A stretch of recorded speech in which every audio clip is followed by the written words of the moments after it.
Welcome to the Burn Bootcamp podcast. I'm your host, Morgan Klein, co-founder and CEO, along with my husband and company visionary, Devin Klein.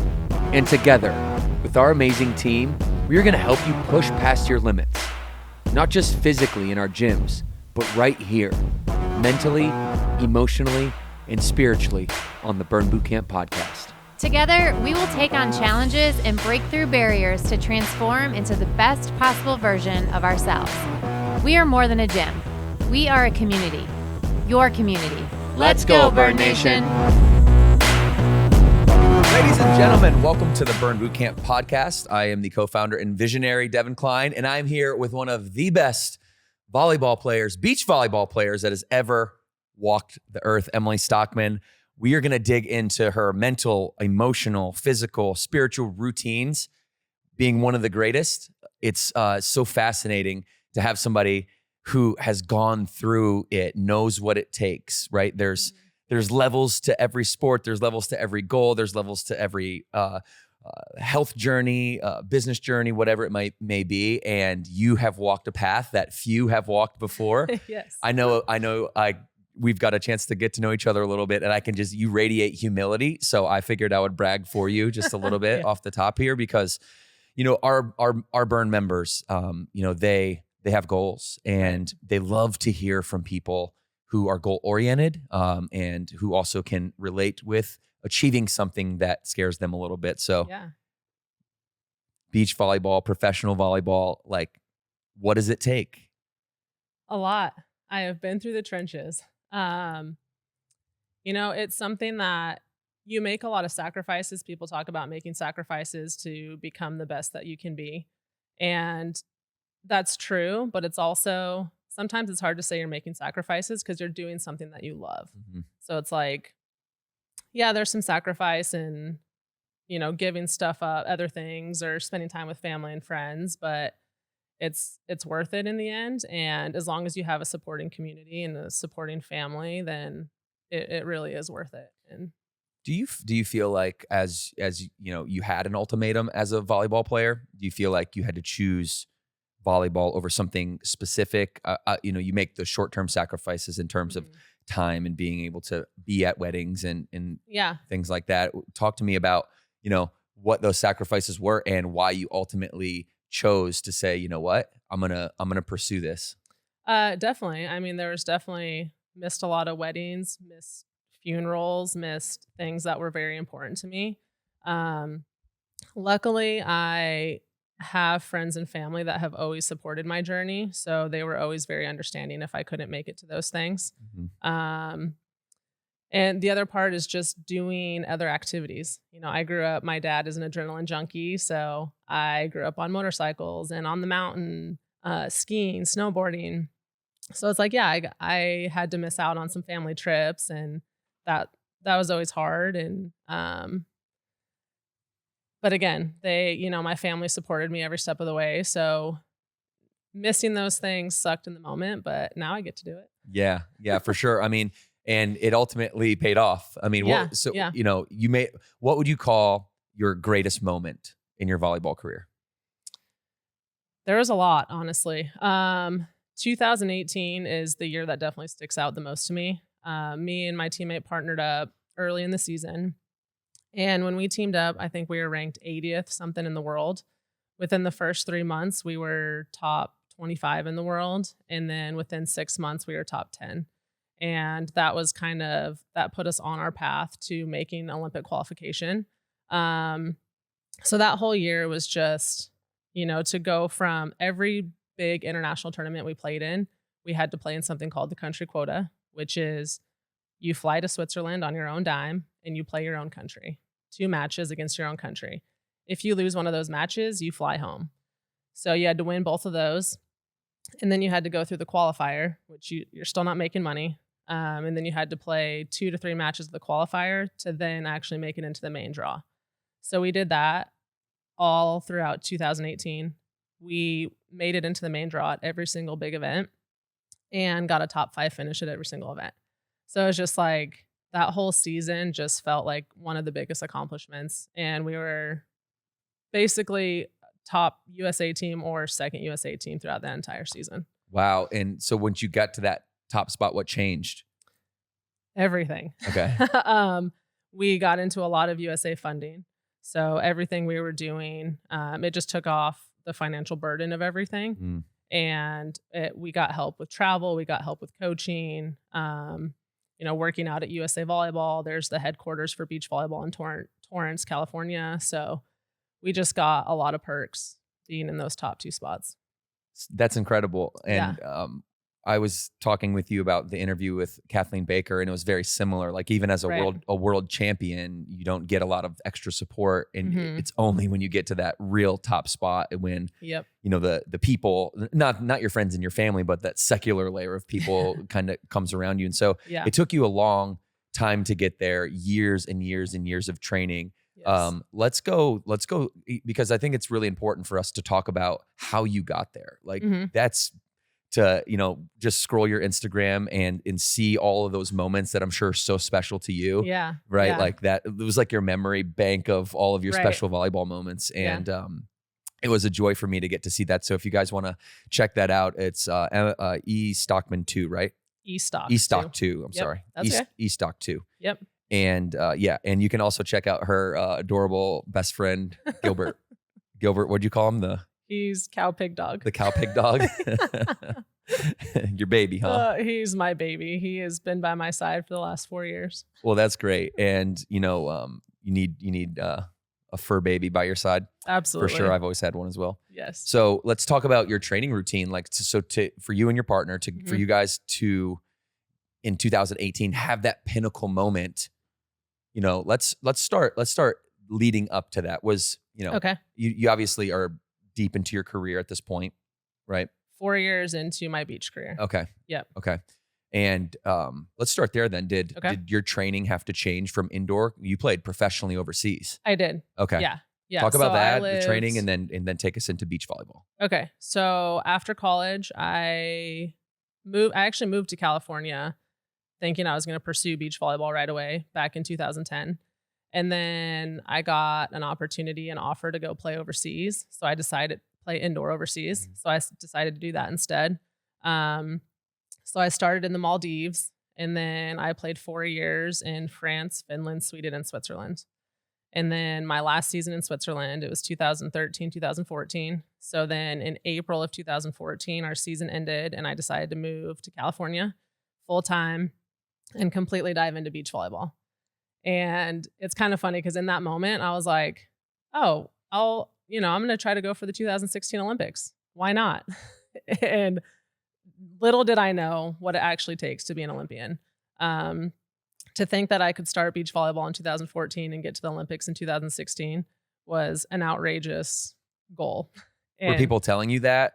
Did that become self-evident as you started training for it? It was self-evident. I was like, I couldn't even get into international events. I didn't know how it all worked. And with beach volleyball, we don't have trials. It's all a point system. So you basically have to be playing for 3 to 4 years to even gain points to get into tournaments that will then qualify you for the Olympics. So that in itself is a process. And I had never played beach volleyball before. So I had to learn it's a completely different sport than indoor. So I had to learn a new sport and try to go to tournaments and gain points. In that, I quickly found out 2016 was off the board. That's absolutely not happening. Did you see Olympians playing and absolutely. Okay. And you were like, okay, I got a little bit of work to do. Yes. And in that realization, emotionally, how do you feel in that moment when you make that realization? Are you hungry for the next level? And, absolutely. Okay. I was fortunate enough to be invited to some of the practices that like Carrie Walsh, April Ross were a part of, and going to those practices, I was like, this is what I want. This is incredible. These girls work so hard, and I knew that I had it in me. So I was right. I was like, okay, 2016 is not it, but 2020 is my vision. So from that point on, I put everything I could into being an Olympian for 2020. Well, let's linger on that, because I think that's something that's a way that you relate to a lot of people. Everybody wants things so fast nowadays. So fast. We want it like tomorrow, and you've got to put the work in. There's no such thing as handouts, right? There's not. Yeah. There's definitely not. And especially, I played indoor volleyball at Wichita State. Very good program. It's not a top 10 program in the country. I didn't play for USA Volleyball as a junior. So, and I didn't start beach volleyball until I was 26 years old. So I was already behind with all of it. And so that made me even more want to push to like, I got to get it done fast. I got to get it done fast. But I'm also somebody who wants to do it the right way. I didn't want a handout. I wanted to know that when I stand on top of a podium, I did that. I have my team, I have my teammate and my coaches and everybody that obviously is a part of that. But I didn't want, of course, I always applied for wild cards. Like, yeah, that'd be great if I could, just get into the tournament. Right. At the end of the day, at the end of my 9-year career, I have never received a wild card in my entire career. And that's actually something I'm pretty proud of, because it's like I earned everything that I received. Yeah, you had this uphill battle. Yeah. It seems like you're Absolutely. I always tell people, if you are starting in a ditch and everybody else is at the starting line and they're on flat ground and you're running a marathon, yeah, getting out of that ditch, you're gonna have to run faster. That's just the only strategy, is that you're gonna have to climb out and then run faster. And so I think that's just so interesting, because you saw this thing that you wanted in your heart, in your mind, more than anything, but then you had enough self-awareness to push that out so that you could become better and train for it. And so many of us fail to look at themselves in the mirror and just admit the shortcomings that we have, because in that honesty is where all progress is birthed. Right? All progress is birthed with an opportunity to get better at something. And unless we're honest with ourselves, we can't identify that and execute it. So it sounded like you had this moment that you identified, hey, I'm going to go do this, and here's the game plan. Yeah. And I'm sure a big part of that game plan was like fitness. I mean, just huge. Guys, I mean, you and a lot of most volleyball players are super lean, strong, athletic, versatile in all three planes of motion. Right. So talk to me about your training regimen, because that doesn't happen. There's no such thing as luck in fitness. No. Right? Like there's no such thing as luck as in training. You maybe get lucky because you were prepared and there was an opportunity coming your way. That, if you want to call luck that's great. But like try to get lucky and do 50 push-ups in a row, it doesn't necessarily happen. So break down your training regimen. What did you learn about your body, how to train, the importance of it, and just your overall philosophy? I know you're obviously super fit and into fitness, and that's what you do now. Yeah. I needed to gain an edge, because anyone that's playing on the world tour is, the best volleyball players in the world. And it's like, I already felt, like I said earlier, like I was behind. I started at 26. And so my way to gain an edge on people was my fitness. And it was like, if I can work harder than everybody in the weight room, and I can condition better, and I can be smart with my coach with training, that was my way of like, okay, I can actually hang with these people, because I know that I can outlast players within a long match or long tournaments. So that was kind of my goal. I was like, okay, I'm going to work harder, do everything I need to do, so that when they're getting tired, I'm still going and I still have a lot of energy to go. So I was very specific with trainers that I chose to work out with coaches that I chose to use. And it was very much a team effort, because it's like our coach needs to know what we're doing in the weight room. Our trainer needs to know the volume that we're doing on the beach. So it was very much a team effort of like, how do we get this, me personally and my teammate, how do we prepare you guys the best so that you can be successful? And you can't, tournaments start on a Tuesday or Wednesday and they go through Sunday. So it's like, how can we make sure that you still have some left in the tank for those matches on Sunday? And that was kind of our goal. And so let's go one layer deeper into that and just talk about, like, maybe take me into like your favorite workout in the weight room, or oh man. Yeah. And what does that consist of? Obviously, in Burn, as we are doing our dynamic warm up, we have an exercise called volleyball tips. Okay. And I'm sure that, you are working on your calf explosion. I'm sure you're doing exercises that I would assume have, you know, you've got bands strapped on you. I've actually many seen bands. some of your stuff with bands. So many bands. So all the many bands. bands. Yeah. We use a lot of bands at Burn because A, that they're convenient, and B, Right. the resistance as you stretch the band gets greater and greater and greater. Right. It's great for like explosion and stuff. So Yeah. maybe just walk me through like what a workout would look like if you Yeah. were fired up for one. Oh my gosh. Yeah. So my trainer, Mikhail, I worked with him for the last, I think, 5 or 6 years of my career. I remember so his gym is in his garage, and he lives in the Valley in California. So when it's 80 degrees at the beach, it's 105 degrees in his gym. And he would always be like, you don't get a fan. You play in the heat. You got to learn how to train in the heat. Oh, I love that. Yeah. You want to know something? Yeah. I'll let you continue, but we're like cut from the same cloth in that regard because I've Yeah. got a gym at my house called the Burn Boot Camp Lab. Okay. And it's where like we do a lot of like bake the new fitness Yeah. products and I love it when it's like 82 to 85 degrees in there. It's amazing. It's so good. It really Everyone else preps hates you. it. Oh, I love it. Okay. Like- You're the first person I've ever met. So we've got to Yeah. do a workout That would together be in the heat. amazing. Yeah. There's nothing like it. Okay. There really keep going. isn't. It's just incredible. And I remember he was preparing us for our first tournament back after COVID, and it was in Qatar. So we Okay. were going to Doha, and we were in his 105-degree garage. And then he started telling me and my teammate, he said, you have to come in pants, a hoodie, and hood up for our workouts. So here we are, 105 degrees, completely long sleeve everything with a hood on, because he was Nice. like, this is how you prepare. He's trying to take you to where you meet yourself. Exactly. Right? Like Yeah.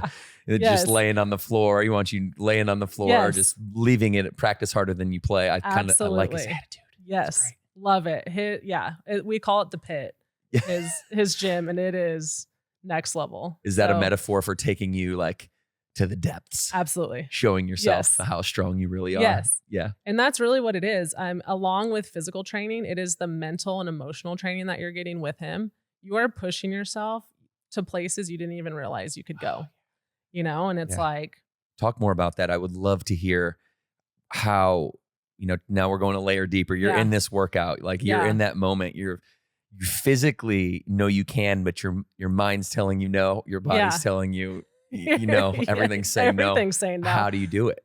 You look over and your teammate is standing in front of you doing the same exact thing. Wow. And you're like, Accountability. okay, here we go. And we have our trainer, Mikhail, and then his son helps a lot. So he's in there yelling at us. Oh man, the feeling of being in there is just one that I can't even put into words. It's like, that when you get in there, everyone that goes to him is a little crazy, because you're just like, he pushes you to these limits that you're like, nobody wants to do this. Isn't that what a good coach, a good trainer, a good leader or manager is Yes. for? Yes. Like that's the primary function of that person, is to demand more out of you than you were ever going to demand out of yourself in the first place. Oh, absolutely. That's the thing that helps us get to the next level, is that type of encouragement, not the encouragement where like, no, everything's okay, you're going to be fine. Yeah. That's sympathy. I'm talking about like, Yeah. hey, you want this goal, here's what it's going to take. And I will not budge until you complete this task, because that is the, that is the milestone to get to where you want to Right. go. And there's no excuses. There's no way around it, under it, over it. You've got to go through it. You've got to go through it. Yeah. And it was always, he always had quotes on the mirrors or trophies. And it's like, do you want that trophy? Let's do this. You have to do this first to then get to that trophy. Oh, he would like point out your yeah. physical goals right in front of you. Oh yeah, That's absolutely. That's an interesting concept of, Mhm. maybe we should think about that at Burn. I'm gonna start asking people what their specific goal is, Yeah. what's on their vision board, and show it to them as they're working out. I'll Absolutely. keep it all on my phone. Exactly. Jessica, this is what you told me you wanted. Here's your vision board. You Yeah. see that? Go get it. Go get it. I mean, there was a time we were working out, and me and my teammate both were pretty quiet. And so he started being like, when we were working out, he's like, I want you to yell. It would be 6 a.m. He has neighbors, and he's like, I want you to yell as loud as you can for as long as you can. And it was just like putting us in these most uncomfortable situations that you think like, what is this actually doing? And then you get on the court and you're like, oh, my teammate gets a massive block, and it's like, yeah, like you go crazy and it just becomes natural because you've been doing it in a weird way in the weight room. Wow. The energy is that important. And so in beach Absolutely. volleyball, everyone seems excited on every point. Yeah. And it's not that way in a lot of sports. Sometimes in Right. basketball, you get a layup and it's like, boom, it swings the other Yeah. way. And then there's another point real quick.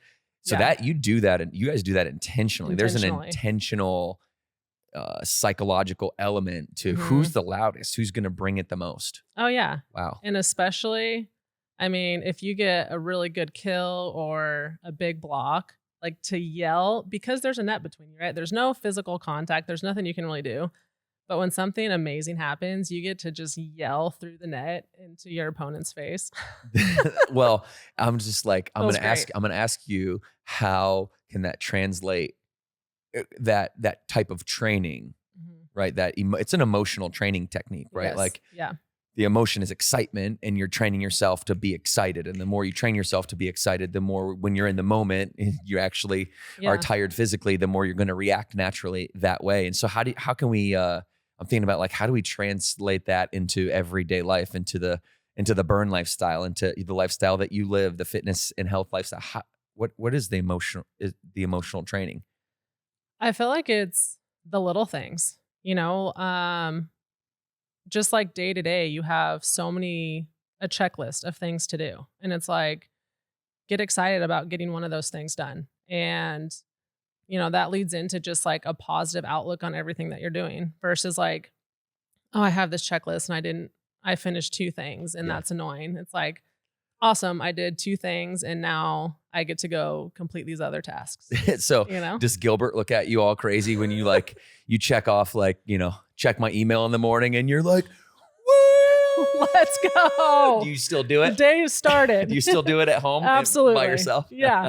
Oh yeah. I'm pretty sure he looks at me like I'm crazy all the time. So that's amazing. That's right. That's amazing. Yeah. And so, I think that's what it's all about, right? Is at some point the sport's going to end. I was a professional baseball player. At some point it ends, even if you're the Cy Young Award winner, even if you're the U.S. Olympic gold medalist, it's still going to end at some point, and you've got to move on into real life. And, whether someone, I always encourage people, to have their kids, if they're not athletic, because there's an inherent leadership training that comes from athletics.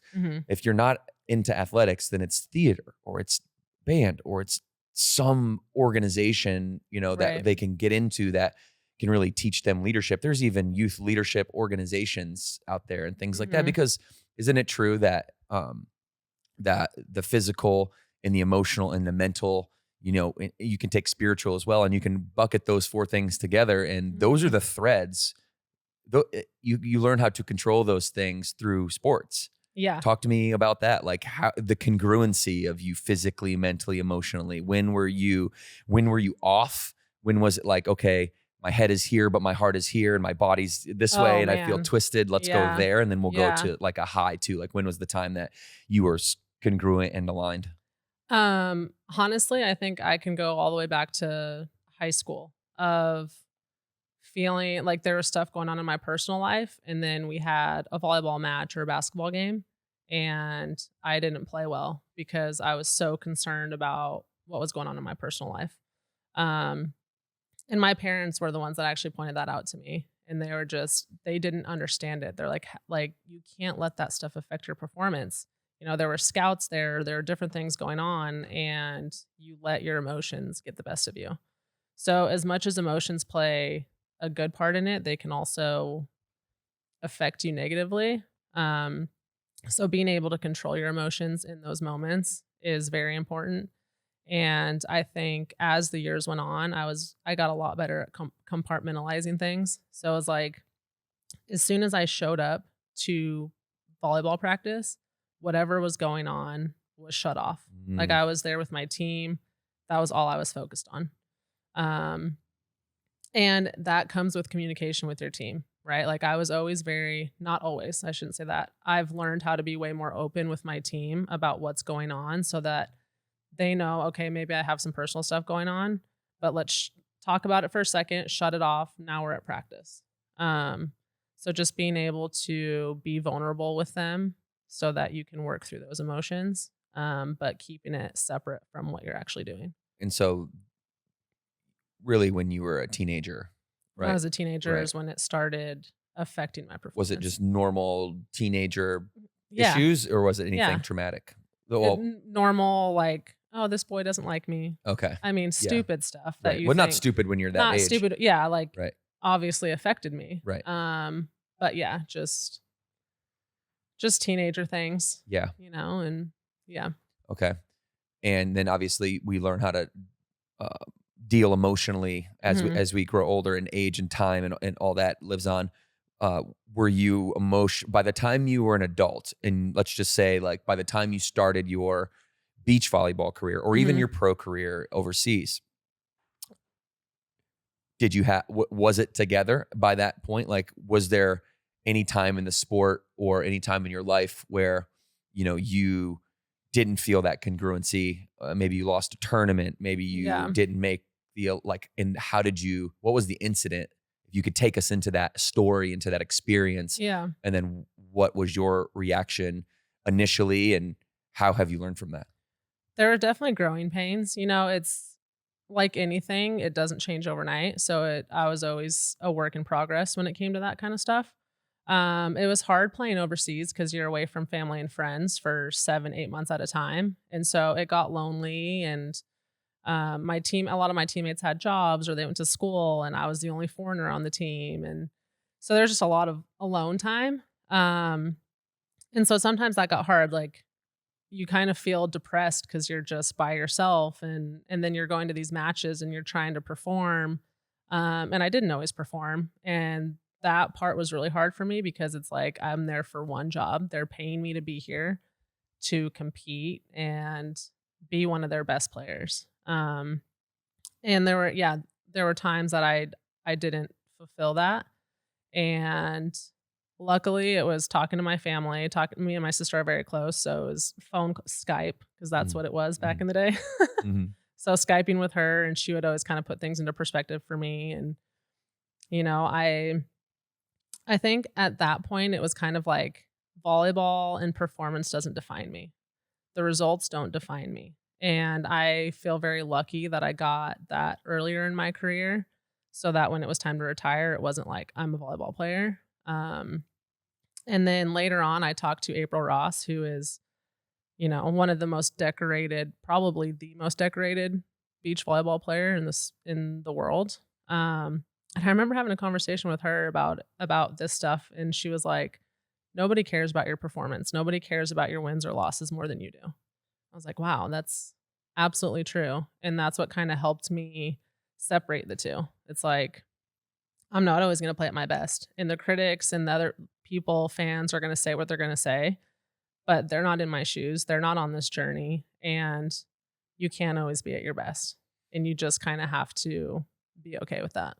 Yeah. Wow. That's powerful. I mean, I hope people at home listening are translating that to their real life. Yeah. Because, not every day is great, and you're not Right. defined by your wins or your losses, right? You're defined by the character that Absolutely. you have. And that's really what I believe fitness is all about. Yeah. It's just a tool. It's a tool for us to build our character. Yeah. Building biceps and six pack. Try to have that as a goal. Yeah. And see how pot committed you are long term. Right. Right. It's Right. it's about who you're becoming, not how good you're starting to look or how Mhm. good you're starting to feel, even, because Right. feelings are fleeting. Like, you're Right. going to be happy one moment, and fitness doesn't make people happy. And I've been a trainer for a long time now. Yeah. And worked with thousands of people. And one common denominator is that people don't understand why they really want it.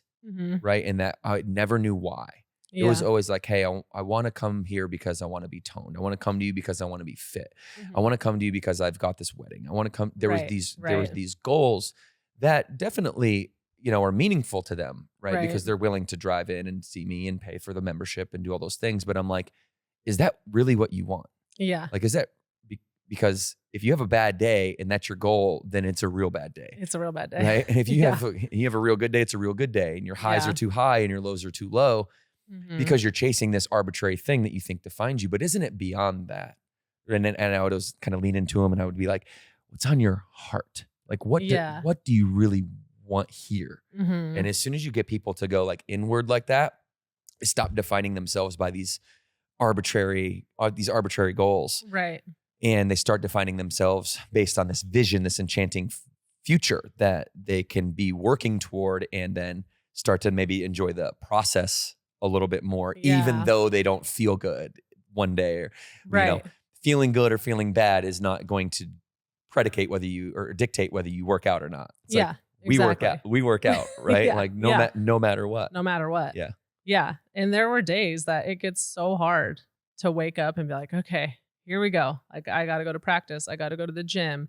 I got to go to rehab. I got to do all these things. And it is like, you don't always want to do it. Right. You know, but often we were talking a little bit of before this, and you were like, yeah, we often don't want to do it. It's almost never, you know, there's like 10 to 15% of time where you're like intrinsically motivated, ready to go. Yeah. But the other 85% of the time, I don't know about you, but like when I get to the gym and I'm in it and I'm working out, I'm on fire. Right. But getting there, I'm always like, I've trained myself to like look for the excuses, but then not take that route. Right. Like, I got an out here or an out here. I could probably do this. I got a lot of work. That's always a justification, but it's like, no, we do work out first. Yeah, absolutely. And in that discipline is where, at least for me, I'm anchored by. What would you say that your anchor in life is? Now that it's not volleyball, what is that anchor? What is that goal now that, you know, you realized long ago you're not defined by points on a board? I mean, I would say my anchor in life is my faith. That's kind of along my entire journey is what has helped me and kind of pushed me. You know, I feel like God has put me on a path and given me, blessed me with a talent. And so that was also one of the things that, you know, I wanted to do well in the sport and share my faith more than just being an amazing volleyball player. And that's something now that I think, looking back on my career, I think I didn't always voice my faith as much as I think I would have liked to. So now moving on, like getting into boxing and personal training, I definitely want to share that more. It's a huge part of my life, and I want to share that with people. And that is what has shaped me into who I am today, and what has helped me post retirement. Yeah. Yeah. And that's a hard thing to go through, right? I've been through that whole curve of professional journey, have a goal. I wanted to be the Cy Young Award winner, or else I wouldn't be playing baseball in the first place. Right. You make it to the minor leagues, realize there's levels to this game. I appreciate how far I've come. I have gratitude for the journey and the process and all the things that I've learned along the way. But this sport isn't who I am. It's what I do. Yeah, exactly. Currently, right? And so now that you have retired, and which I'm sure was difficult for you, it was difficult for me because I thought I got fired. Basically, it's not retiring. Okay. Yeah, I didn't hang them up by choice. I wanted to keep playing. Yeah, and they were like, "Hold on, you're not consistent enough over 142 game season to go to the next level." And I looked at the data, and I'm like, fair point. It's a good point. It's a good point. It's not great. That's hard. 142 games. Yeah. But then to retire, you know, or not to retire, but to get fired rather, and say, hey, here's your plane ticket home. You know, so many athletes like that, whether you get fired or you retire, there's this huge void that sits in your heart that the sport had covered, that it filled in a deep way. From an emotional standpoint, it does define you in a certain way temporarily. Yeah. I never let it become my personality, but it's all I did. It's all I cared about. I didn't read a book. I wasn't an entrepreneur. Like I set all that stuff down. So, you know, now that you're pursuing boxing, I want to talk about that a little bit, because it's a reset of a goal. It's almost, there's so many people out there listening that could be on their chapter 2 or their chapter 3 or their chapter 4 or 5 or however, whatever. And you get to make your own decisions, that like whatever chapter that you want to write, the cliche says that you can write. It's not written yet. So you're writing this new chapter with personal training and boxing and parlaying your athletic career to give that substance behind it, you know? Yep. And I understand how important that is in our industry, Mm-hmm. right? Like, hey, I was a world-class volleyball player. Right. By the way, that was my resume, right? Yeah. And people trust you a little bit more when that's the case. Right. So let's talk about that. How do you're to the point where you've decided on chapter 2. Mm-hmm. Go through that process for people, because I'm sure at least 1 out of 4 people listening to this right now are at that junction in their life, depending on where they are. Right. So I was actually planning on retiring after 2020. My goal was to go win a gold medal in Tokyo and retire. And the reason I wanted to is because I wanted to go enjoy things with my family again, ride motorcycles with my dad and mom, and go skiing and do these things before they get too old that they can't do them with me anymore. And so after not qualifying, and then, you know, because of COVID, everything got pushed back a year. So then it was a shorter window until the next Olympics. So I was like, okay, 3 more years. I can do it for 3 more years, and then I can be done. So Kelly's alongside you this whole time? Kelly was alongside me for the 2020 run. Got it. And then I picked up, her and I split after our run ended. And then I picked up a young player, Megan Kraft. Okay. 19-year-old, still in college. She was a sophomore at USC when her and I decided to play together, and phenomenal athlete, phenomenal beach volleyball player. So decided to pick her up and make a run for Paris. And I learned a lot in my partnership with Kelly. And then kind of after, you know, not qualifying, I went through we didn't qualify. My uncle passed away. And then I had some personal things going on that were just. That was a dark period for you. It was a dark period. Yeah. Very dark period. Mm-hmm.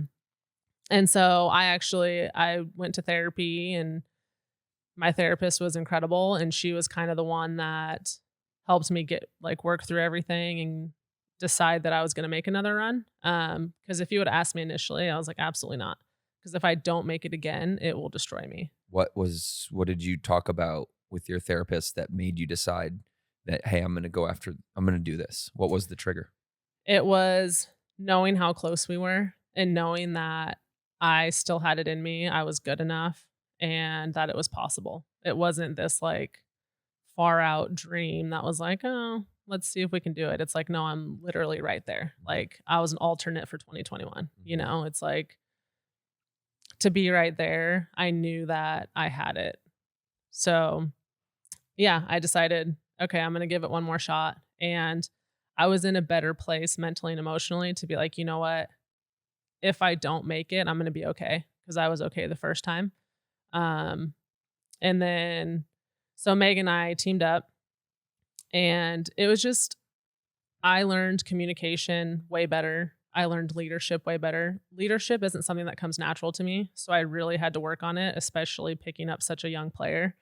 So I just learned a lot in the last 3 years of my career, you know, helping lead a team and just being able to communicate everything that I was feeling and thinking, because we tend to hold things in. We don't want to be so vulnerable. And it's like, in those moments, even if you have a stomach ache or a sore throat, it's like, I decided to tell my teammate that, because if there's anything she can do extra, then great, do it, because I'm not feeling well, you know? Mm-hmm. And so my partnership with Megan was really about that. It's just kind of me even growing as a person individually and as a leader. And so that journey with her was just a little different than any other partnership that I had. And then her and I were always communicating, because she was in school and she was playing for the school team and traveling internationally with me. So I was like, we were always checking in, like, are you sure this is what you want to do? Like, right. This is what it takes. Yeah. And, you know, we were on the road for 9 weeks straight at one point, and then 4 weeks, and there was just a lot. So checking in with her, and she knew right when we teamed up that I was going to retire after Paris. Mm-hmm. And so they were always checking in with me, like, are you good? Are we still going? How are you feeling? So just having that open dialect was huge for us. Yeah. And you really, that partnership with Megan, where you started crafting your leadership skills, and it seems like Kelly had taken that role in the previous partnership, or you've learned leadership along the way from somebody else. Kind of, Kelly and I were very similar to where we were both just a little more laid back and we held in things more. I don't think either one of us ever really took that leadership role. And that was kind of the issue. Okay. Like there were times like one of us would step up, but it was like, we definitely needed more of a leadership.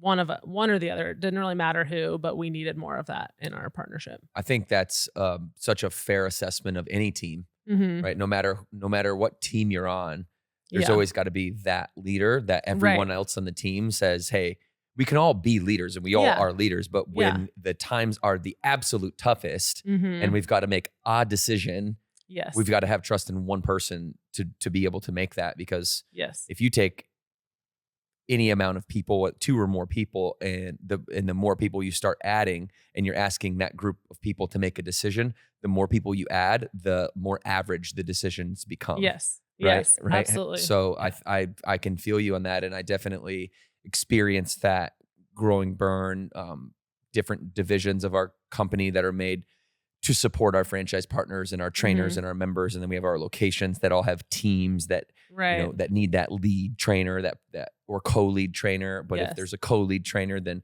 then you have 2 people that are making the decision, and they've got to decide like who the quote unquote tiebreaker is and things like that. And so there's just a lot of conversation and around leadership in this organization. And hopefully what we try to show our members is that when they look at a Burn Bootcamp team or a location or our HQ crew, that we are an example of how to put together a winning team, because each one of our members, they all have winning teams, right? Yeah. They all have teams they want to win. And that's the people that eat dinner with them every night, right? And have Thanksgiving with. And every family has a leader as well. So what did you learn about leadership specifically?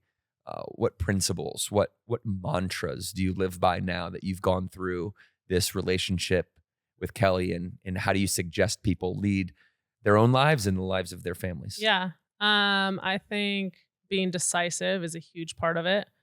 My sister and my dad used to always make fun of me because I'm the most indecisive person ever. I mean, simple things of, where do you want to go eat tonight? I don't care, you choose.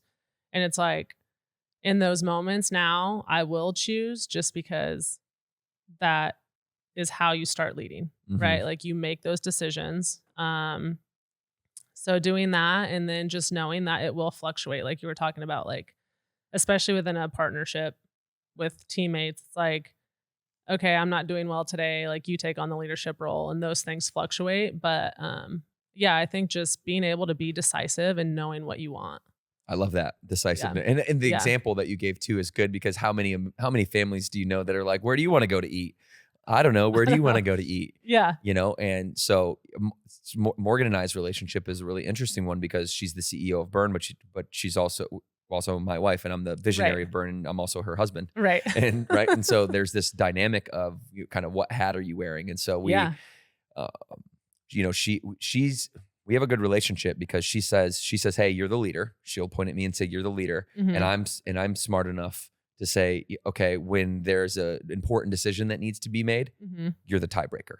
Yeah. Right. If we are split on something, I'll lead. But I think the reason she trusts me to lead and set the example for the family, not that she doesn't lead by any means, she's a fantastic leader, but you always have to have that one person. Absolutely. And the trust is reciprocated when it's like, hey, if I want to go to, let's use a stupid example. If I want to go to Applebee's and you want to go to Chili's, we don't ever eat there anyway.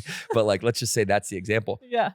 I trust you to make the ultimate decision, unless you say, no, we're going to do what you said. Yeah. And so no matter what, that's important.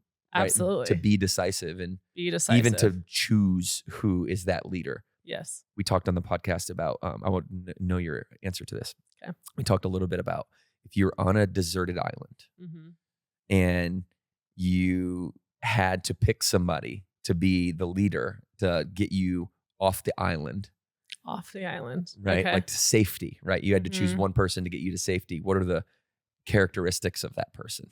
What do you want to see out of them? How do you pick? You got 10 people here. I know. That's tough. Because I feel like you need to pick somebody that can survive on the island, first of all, but then is also logical. Like, how to get off the island? Like, you have to be, you can't just be this like macho, like, yeah, I can survive, but it's like, okay, you can survive, but we're looking to get off, Right. So Keyword we are. we are. We are. I'm always like, I'm looking for the optimist, right? Yeah. I'm looking for the optimist. I think that's a good leadership trait. Did you learn anything about that, about optimism in your role as a leader? Yeah, I would say so. I think definitely. I mean, beach volleyball is such a wild sport. It's so different than a lot of other sports. So, I mean, we're, traveling across the world all the time, and we're in economy, and we're not the NBA and the NFL. We're not making millions. So it's like so many things can go wrong and so many bad things happen when you're on the road that it's like you can either get really pissed off or you can just be like, okay, glass half full, half empty, and so yeah, I would say you have to be optimistic in those situations. I've got some quotes from you, Emily. Oh boy. We pulled some quotes. Okay. You're pretty quotable. Yeah. Yeah, it's good. Your Instagram is great. I love it. I suggest people come follow you Yes, please. to see your crazy plyometric workout band exercises. Mhm. Where do you live, by the way? I forgot to ask you. I live in El Segundo, California. Okay. All right. So we need a Yeah. burn near you. Yes, Okay. We need a burn Yeah. near you because I feel like you would love burn. I think I would too. I think you would love it. Yeah. It's really good. It's the Yeah. same accountability that you're talking about, you and Kelly in your trainer's garage at 100. It's not 105, right? There's some liability to that in the normal world if you're not a professional athlete. But Yeah. the camaraderie of the accountability of looking at that person that's next to you, and the reason you show up and don't stop is because they're going to show up and they won't stop. Mhm. And that reciprocation of energy starts Yes. to bring this room up to where, you have these like elite level, strength training workouts, these elite level conditioning workouts that literally professional team, like you would step into, let's just say, athletic conditioning day, and you'd be like, oh yeah, I've done all this before. Yeah. Probably like in this way too. Yeah. Yeah. So Absolutely.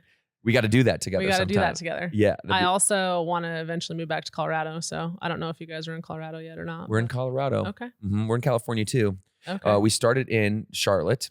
Okay. And this was in 2012. We franchised in 2015. And then we started kind of blossoming across the country because all of Amazing. our members, not all of them, but a lot of them are interested in franchise ownership. Okay. And so, it started with 80 of our members from around this area. Yeah. One example, my buddy Chelsea, she owns in St. Louis. She owns the whole market in St. Louis. Okay. She was my member here, so disciplined, like one of the most disciplined people I've ever met. And that translated to business.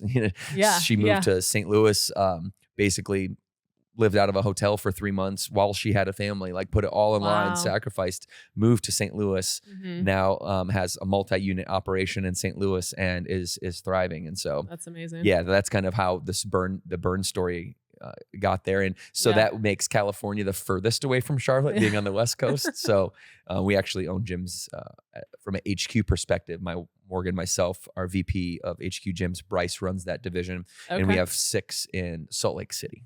Okay. Yeah. So Very we're, cool. because we're trying to recreate that blossoming Yeah. from the East Coast. And so far it's working. Yeah. We just had Amazing. awarded maybe 5 or 6 more locations in California this year alone.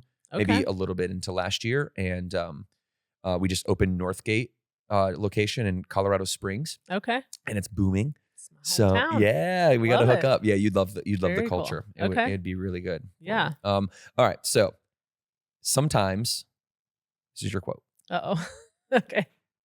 Sometimes stepping away is exactly what the body needs. Mm-hmm. Talk to us about recovery. Why is that what you mean? Why is stepping away exactly what the body needs. Yes. Well, I fully stand behind my quote. Yeah, I think from a recovery standpoint, but also mental, emotional standpoint. I feel my best when I'm in the mountains. And so any chance I got, I would take 2 to 3 days and drive to the mountains and camp or just be with friends, and spend time away from the sport, not thinking about it, not working out. Um, you need that mental reset. It's so you're grinding all the time, 24/7, and it can be draining. So I always encourage people that I've worked with and young athletes to be okay stepping away. If you need 2 to 3 days off, take it. And even my coach this last year, he started giving us Friday, Saturday, Sunday off because he knew that I needed to just be away and go to the mountains sometimes. And maybe just me and my dog have a weekend away. Um, I'm a huge advocate for that. From an all around standpoint, physically too. Yeah, no, I love that. Yeah. I love it. I love it. We need a break for clarity, Mm-hmm. right? When people say sometimes slower is faster, that's what they mean. Slow down a little bit. Right. I struggle with that. Yeah. Yeah, I'm a very urgent person. Yeah. And so I've had to really learn patience, Mm-hmm. not to ask somebody the same question 5 times in the same week when I Right. know it's not going to be done yet. Right. You know what I mean? Right. And Yeah. so I've really learned to meditate because of that. Okay. My work schedule is very demanding. Mm-hmm. So for me to take that long weekend and have the family is very hard. And so I can't. Can't's a strong word. I choose not to because Yeah. of the value that I place on my family and the business. Yeah.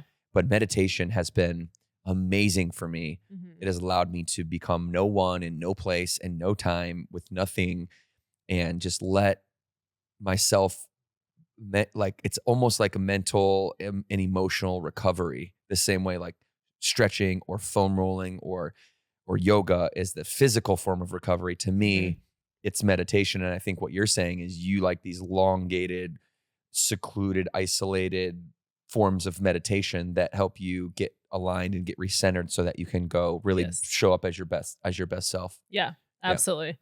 And that goes along with, people used to always kind of give me crap about I would still snowboard and I would still ride my motorcycle. And they're like, you're going to get hurt.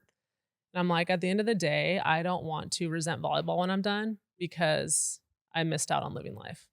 And I'm not going out there being stupid. Like I've been riding motorcycles since I was 13. I've been skiing since I was 3. So it's like, I'm comfortable. Like, yes, I know freak accidents can happen, but overall, I still needed to live life and enjoy those things. Yeah.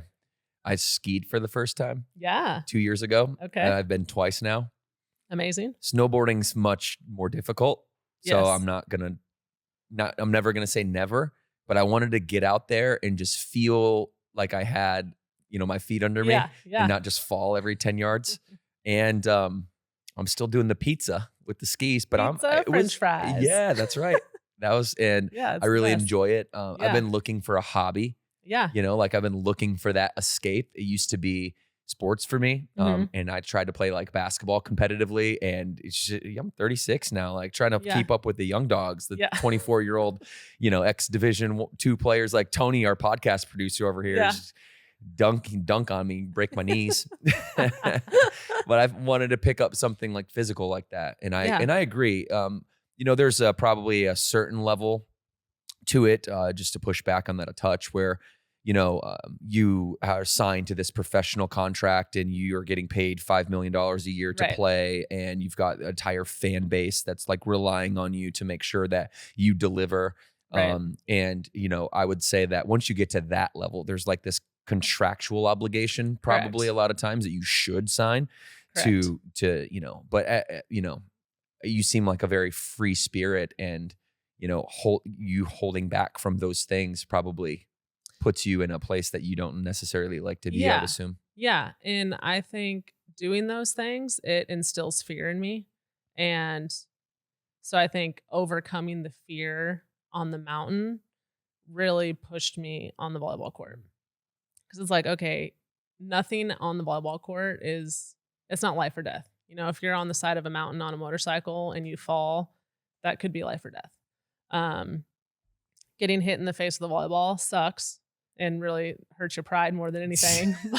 But it's not like there's nothing fearful. Like I could step on the court and be like, yeah, I have nerves, but it's not a fearful adrenaline thing. Free spirit and an adrenaline junkie wrapped into one. All in one. Yes. Quote number 2 I have from you.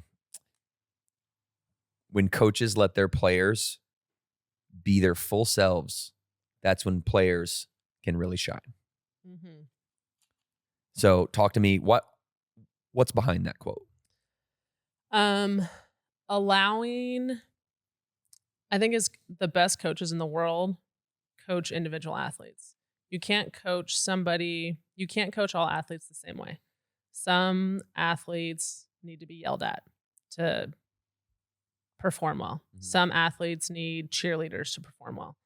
So I think the best coaches know how to coach individuals versus just a team. And they also know how to use the skill that the athlete has and develop more tools around that instead of trying to completely change the athlete into something they're not. An example would be, you know, some of the players like Phil Dahlhauser, one of the best men's volleyball players in the world, right-handed, but he takes a left-handed approach to the ball with his feet. A lot of people would look at that and be like, why didn't they change that? Why didn't they correct him when he was a kid? And it's like, there's some stuff like that. It's like, it works for him. And why would you try to completely change that? It might mess up everything else. Did you ever have an instance where a coach tried to change your fundamentals and you didn't agree with it? And how did you respectfully, but also assertively push back on that? Yeah. There was a time where one of my best swings was my angle swing. And then I had a coach that was trying to make me shoot a lot more. And it just felt, I was like, you're taking away my power swing. You're taking away from what defines, I guess I shouldn't say defines me. We've been going over that, but it's like, that's my bread and butter. That's your go-to. Yeah, that's your move. Yeah. Trying to take your move from you. Right. Yeah. And I felt like it was more of him wanting to turn me into another player that he had coached previously.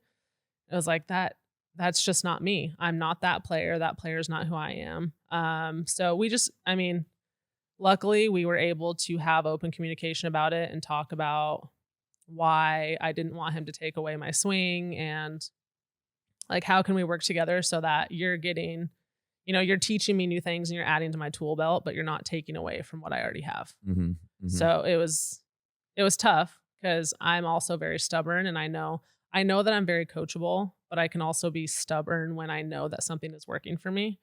So it was just there was definitely some painful conversations and I didn't speak a lot from the beginning. It was, again, going back to like that leadership and feeling comfortable of like, no, this is what I need and this is how I operate. Mm-hmm. So I kind of had to learn how to approach that situation. Yeah, I think that's such a life skill. Yes. Right, because how many problems arise or conflicts arise, and then instead of actually addressing the conflict respectfully, the emotions get buried under this rug and get, you know, and start to stack up. And yes, I mean, it's just being in business and being in the gym. I mean, it is human nature to do that. Mm-hmm. It is against human nature to actually rush to conflict, right, like we say, and right, and stand up for yourself. You say stubbornness. I call it assertiveness because it's not stubborn. I think stubborn, and I know you didn't use it this way, but when I hear the word stubborn, I'm like, well, that means ignorance and hard-headedness and you're not listening to other people. Right. When assertiveness is like, no, I hear what you're saying. Mm-hmm. Right. I got what you're saying, but I'm telling you that here's what you're saying. Am I correct? Right. Like, yeah. You want me to change my go-to move. You want me to change my fundamental move. Mm-hmm. Okay. And here's why I'm not going to do that. Right. You're right. And right, I respect your, opinion. Right. And should you give me more convincing evidence of why I should do that, Yeah, I'm open to listening to it. absolutely. But I'm assertive in saying that that's not going to work for me. I just had a pitching coach, and I won't say who or where, but tried to make every pitcher the exact same because one of the guys that he used to coach went to the big leagues. And then it was like, now everybody's got to throw this type of changeup. Now everybody's got to have this type of arm angle. And I had this weird hop off the mound that's really, you could see only a few pitchers have it. And it was like just a little jump, like jerky hop. Yeah. They tried to get rid of that. And I'm like, that's what makes me who I am. Exactly. It's quirky, but it's my idiosyncrasy. Yeah. Yeah, it's interesting because there was a time they were doing some like different data analysis at USA Volleyball. And so they were breaking down a bunch of film, excuse me, of all the international players, like all the blockers. This is how they block. This is how the most successful players block. And it's like, first of all, they were taking a male player and showing it to females. Like we're not built the same. So to say, like, to try to train us the way that these guys train just is outrageous. So like, again, everyone has their own individual gifts. Like, let's coach those instead of trying to turn you into something that you're not. Yeah. And most people won't. Right. Most people won't address that boss, that leader, that spouse, that whoever it is where there's that conflict. And there's a way to do it. And I think this might be useful for some of us out here. I know it was certainly useful for me in my own life. It's just a simple question and a tool. And the question is, what needs do you have that are not being met? Right. And if you notice frustration on somebody, or you notice that there's a conflict, it's not nice to judge somebody and to say, hey, I think you're mad. Why am I? I'm not mad. I was just in thought. I was deep in thought, right? It's like, what needs do you have that aren't being met? Yeah. Allows the person that you're talking to have like an open door and an inviting invitation, because there's compassion and care in that question. Yeah. And when I ask people that, they're like, what do you mean? They'll start to tell me what they think. Right. And I'm like, no, what needs do you have? And when you don't meet those needs, how does that make you feel? Right. And allowing people to bring their feelings to you is a human. That's what makes us human. Like, what's the meaning of life if it isn't love? So like the fundamental reason for being is emotion. Right. And so if we're trying to sweep emotion under the rug all the time, you talk about an antidote to love. Right. And that's the kind of the way that I think about it. Is that a weird way to think about it or what? No, absolutely. Okay. I'm also somebody who I don't deal with emotions well. So I definitely, that's been something along with the leadership and different stuff that I've learned over the last few years of being okay showing emotion. You don't have to always tuck it away. Yeah. It's so hard. It is a very hard thing to do. Yeah. Is to be vulnerable and tell others around you what your visions are, tell others around you how you feel. Yeah, it's definitely a difficult thing because we all want to be loved and we all want to be appreciated and admired and respected. And we fear that if we have any vulnerability or we show any negative emotion, or if you tell somebody that you're angry with them for, something that you observe that they did, that they might move away from you in a way. And now I'm losing a little bit less love and I'm not getting, toward more love. And that's the real motivators in life, right? Am I getting more love or losing it? Right. And if I'm getting more of it, then I'm probably going to be progressing in my, overall fulfillment and happiness. So something I'm always working on too. Like, absolutely. And, as trainers, it's like both of us have to, that's an obligation, right? Is to lead people. That's what they come to us for. Yeah, absolutely. This, I've got CEOs and entrepreneurs and police officers that I train, and they're all leaders in their community in their own right. But in this world, in this realm, they look up to you for that. And it's like incumbent upon us as trainers to be synonymous in our behavior with leadership. And so I learned a lot of it through baseball, but most of it through training and interacting with people in real life. And what I'm assuming that you are starting to experience now working with your members or your clients is Absolutely. is that you're kind of a psychologist as well. And so Mhm. let's talk about that with you a little bit, because I know that you've worked with a sports psychologist before. Yep. And when you're a trainer, then you kind of become not a psychologist. I don't want to disrespect the craft or the PhD that goes into that, but you're like a practical advice giver. You're like a practical psychologist that helps Yeah. people, that can help people work through their emotions. So how has your interactions over the years with sports psychology prepared you to help somebody who is a life athlete going through Yeah. the normal ups and downs of humanhood? Yeah. My sports psych was incredible. I wish that I started using a sports psych earlier in my career. I didn't know what impact it would have.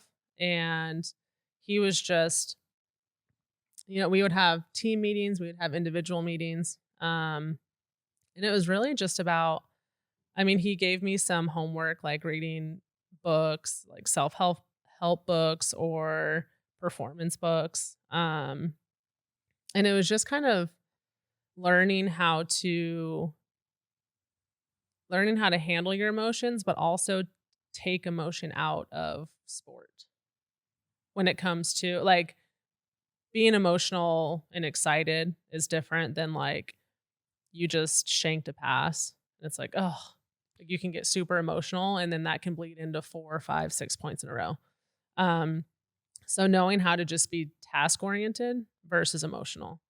And I think that's something that I've shared a lot with other athletes that I've worked with, is how can you just be task oriented. You shank a pass. And one of the biggest things that him and my coach taught me was a 15-second rule. You have 5 seconds to feel the emotion, be upset, be pissed off, whatever you want. The next 5 seconds is what went wrong. So like, what do you need to change technically? And then the last 5 seconds is getting ready for what's next. Oh, I love that. Yeah. I love that. Okay, go over that one more time. So you call it the 15-second rule? Yep. So you have the first 5 seconds to be emotional, be sad, be pissed off. Next 5 seconds is what went wrong. And then the last 5 seconds is what's coming next. Like, what do you have to prepare for? It's like event, and then analyze it, and then analyze and learn, and then let's move. Yeah. Yeah. And I think that can go in, that's with anything in life. Like, yeah, I'm speaking specifically to sport, but it's like, if you can just be task oriented in certain areas and not get so emotionally attached, then I think that just helps your outlook, and it's not going to define you like we were talking about earlier. So do you predominantly work with volleyball players or athletes in general now on the other side of your volleyball career in personal training? Is that your niche? Right now, yes. Athletes are definitely, my goal is to work with extreme sport athletes, Okay. specifically motocross. Oh, nice. Yeah. That's amazing. Yeah. Well, the way that I've always viewed the spectrum of fitness, right? Mhm. And when it comes to training, is Yeah. that you have, if we could imagine just like a sliding scale. On one side, you have like Les Mills. Group fitness has its place in the world, but that's really an instructor who is choreographed, who is doing the choreography, and you are following along with that. And it's Right. not a real hands-on experience, fun experience, but not really hands-on. Right. Probably the furthest thing from personal training in group fitness Right. is a lot like a Les Mills. And then on the other side, what you're interested in is one-on-one, sports-specific, hyper-focused, skill-oriented training, Yes. which burn is never going to be. Burn is like if you took the center Mhm. was maybe like a CrossFit or an Orange Theory. Yep. Burn is in the left center between one-on-one hyper personalization, Yeah. and then like kind of a group instructor class that's semi hands-on, Right. where it's daily programmatic, but not Okay. programmatic over periods of time. Okay. And so we really evolved this model, this group personal training model, to move it more and more and more and more and more as closely as we can possibly do it Yeah. to that one-on-one hyper sports specific Right. training. So Right. as somebody that's into all of that and I'm sure you understand the optimal performance training model and how to get somebody from endurance up to power and all these things, like, Yep. right? That is what we try to do on a mesocycle type group scale with Okay. our people. Yeah. And so I think another reason you would really like Burn is we take the approach, that approach to it, right? Yeah. Like you're a one-on-one individual. Yep. And we know you and your goals. And Yeah. oh, Sarah, I see you over there. And you told me last week that, you told me you wanted to do 10 push-ups. Yeah. That ain't working. Right. And so, Get that in front of their face. yeah, get their vision board right out in front of your Exactly. face. Your kids are right here. What would you do? How hard would you work if they were right in front of you? We'll whip out all the tools.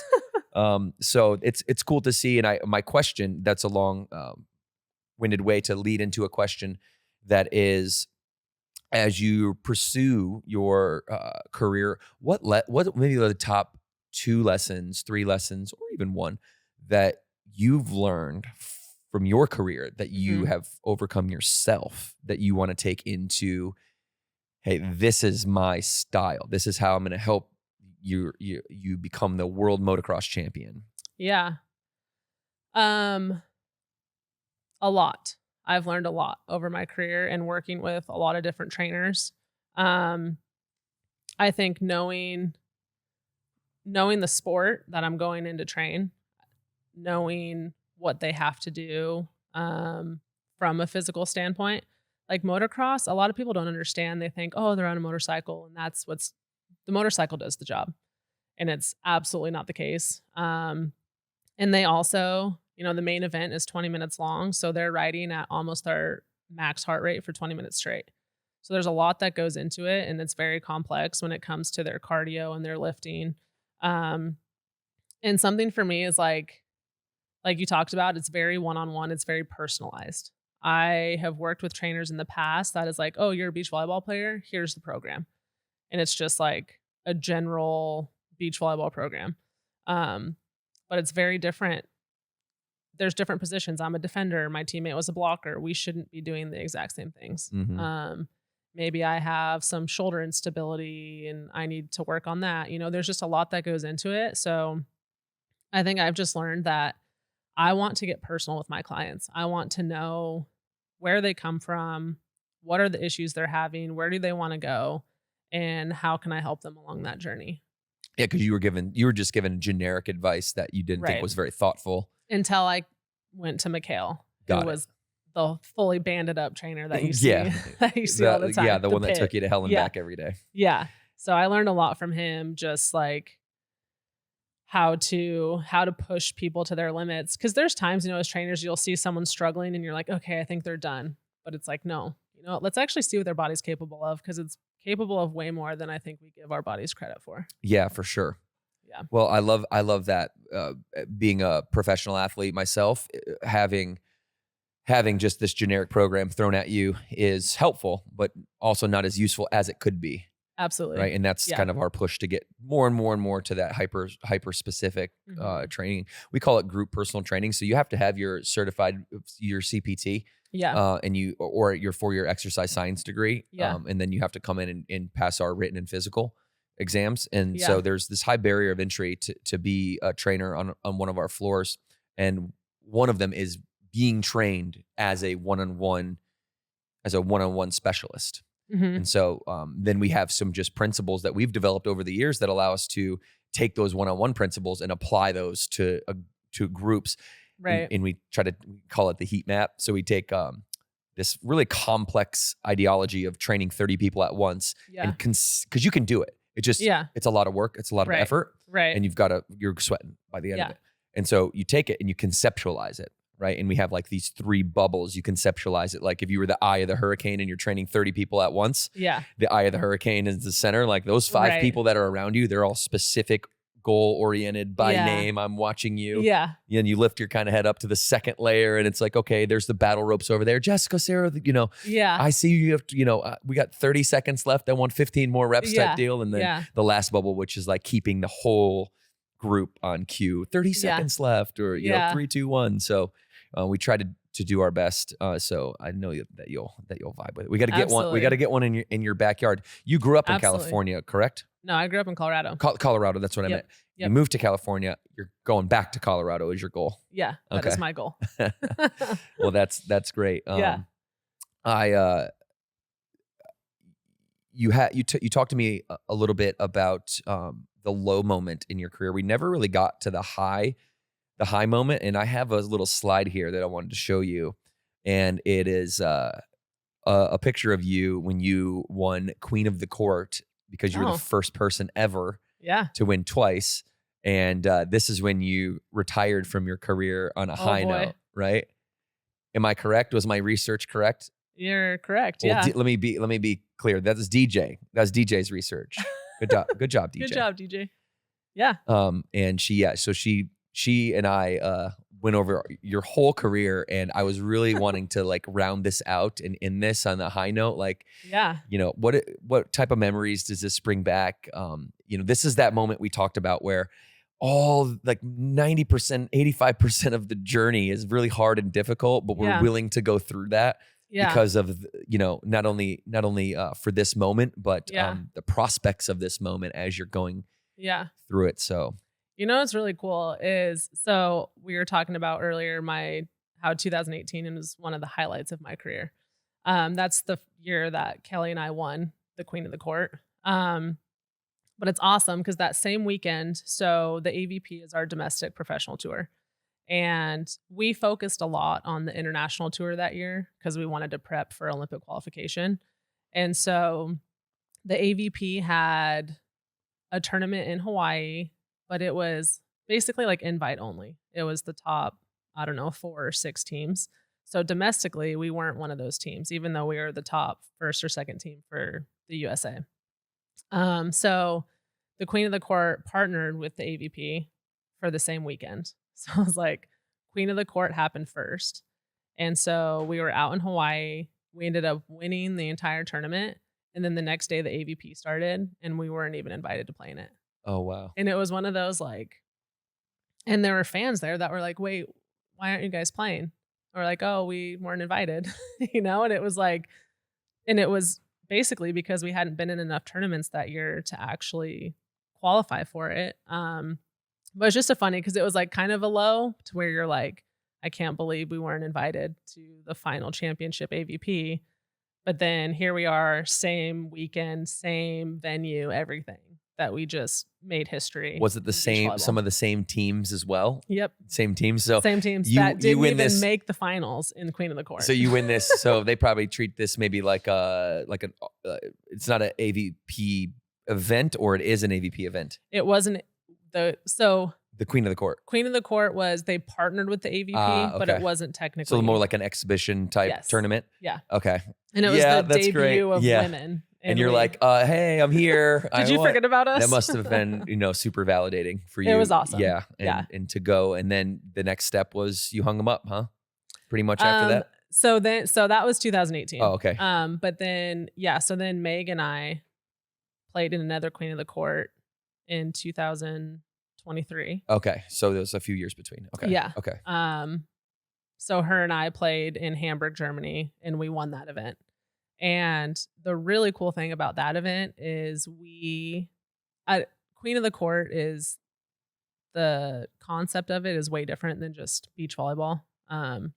So it's basically pools of 5 teams and you play 15-minute rounds. And at the end of that 15 minutes, it's Queen of the Court style. So if you serve a ball, if you win, you go to the queen side of the court. And then any point you earn over there is a point. So it's 15 minutes. The team that has least amount of points at the end of 15 minutes is out. Okay. So then there's 4 teams left. You go 15 minutes again. So through all of that, through the entire tournament, that's 3 or 4 days, Meg and I won every single round that we played in. Oh, wow. Not like, which is also unheard of. No one has ever done that. And it's just, and then we ended up winning the entire tournament. And the only person to do it twice. I was the only, and at the time, the only person to ever do it twice. Oh, that's incredible. Yeah. So that happened. And then I was actually at another Queen of the Court event when this picture was taken and I retired. Oh, okay. And at that event, I played with another girl, Megan. We ended up not doing very well, which was a bummer. But then they were introducing co-ed. And so I played with my friend Kyle Friend, also plays on the AVP and the FIVB. And him and I won it co-ed. And so it was like, I still, even though I didn't go out on top for the women, but like went out on top winning co-ed for the first time ever. Yeah. So you're the true queen of the court. I'm the true queen of the court. There we go. There we go. I love that. Yeah. Well, this has been such an amazing conversation to have with you. And I wanted to give you an opportunity maybe to say anything that you didn't get out during my questioning, because, you know, people look up to you as a professional athlete. They look up to you, especially the volleyball community, especially women who want to aspire to do great things in their life. They see somebody who's a champion, but also vulnerable. They see somebody who had to work their absolute tail off to get to where they were. And most people know that, hey, in order for me to succeed, I've got to work hard. And you're an example of that. You're a shining example of that. And that's why we asked you to come in today, and we had the team reach out and wanted to chat, because I think you're just such an empowering woman, and thank you. That empowers other women. Most of our members at Burn are women, 90-10, female, male. And so, you know, it's really important to me and the community that, you know, we connect people such as yourself to them, to really give those principles, those thoughts, those ideas that you only really can master getting to the highest echelon of whatever vertical of life that you're pursuing. And everybody has their own vertical. Yeah. Everyone listening to this has their own version of making the Olympics or going to play pro baseball. And sometimes it's just being an amazing mother that doesn't let anything slide, that is going to educate their children themselves. Or sometimes it's being the parent of, or the president of the Parent Teacher Association, the PTA, or something, whatever it is. Everybody's got their own top of their own mountain. And so what did you learn from volleyball that you hadn't really talked about yet that can help people get up the top of their mountain? I think the biggest thing is knowing that you're on your own individual journey. I think we can get caught up in, especially now with social media and everything, you can get caught up in looking at everyone else's life and comparing yourself to where you are. So I think just knowing like you're on your own individual journey, and be okay with that. Be okay with where you're at, knowing that every day you're pushing to get better. 1% better every day is doing enough. And to just not let, whether it's business or sport, not let any of those outside factors affect what's going on with you. You know, it's good to know like where you're at, but doing things on your own and not looking for handouts. It's way better. When you get to the top and you get to your goal, you're going to feel way more accomplished once you're there, knowing that you did it yourself and nobody handed you anything to get there. Preach. Yeah. I also think it's important that you continue to do multiple things. I'm a huge advocate of multi-sport athletes for kids, especially. I mean, I was a 4-sport athlete all through high school, and I think it's very important. It helps with overuse injuries. It helps with burnout. I think it's important to just have a well-rounded life, whether it's sport or music or whatever it is. Thank you so much. Yeah, no, thank you so much for that. That is amazing. Yes, that's amazing. Awesome. Thank you so much. Yeah, we'll stop there. That's the time. And we're going to take it out 2 claps on 2. You want to do this with us? Okay. All right. So I say 2 claps on 2, 1, 2. You just give me 2 loud claps. Join us out there, Burn Nation, for 2 claps on 2 for Emily Stockman. Thank you so much for being here. You're amazing. Yes. 2 claps on 2, 1, 2.